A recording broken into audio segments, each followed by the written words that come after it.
This is a box of knives, and to someone like me, I would use them and throw them out.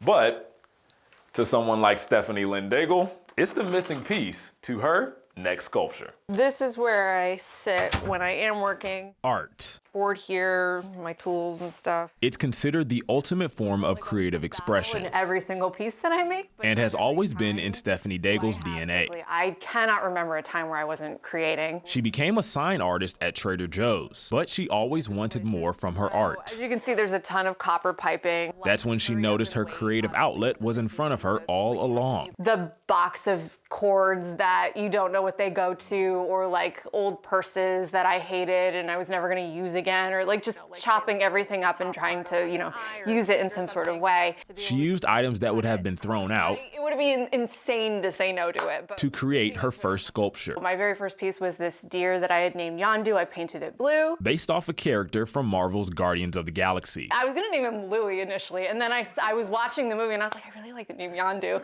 299 pieces later, Technically, that's probably a lot harder. her hobby is now her full-time job. That's Yondu, that's Tao, this is Prudence, that's Kobe, the dog over there is Charlie, and that octopus is Misha. One person's trash is Daigle's treasure.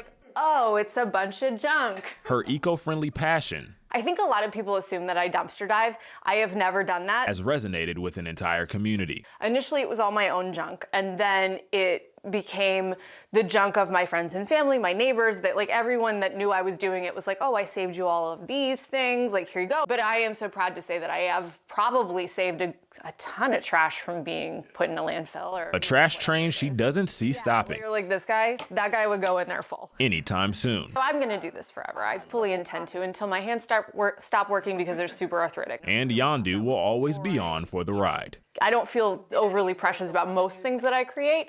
But like you said, Yondu, I feel differently about because that got this whole ball rolling, and I had no idea that it would be the thing that it is today. Now, Stephanie said she does auctions for her work almost every month, but she currently has pieces on her website right now. If you wanted to check them out, you can head to fox61.com, where we'll have her website linked on there. In Southington, Jamel Johnson, Fox 61.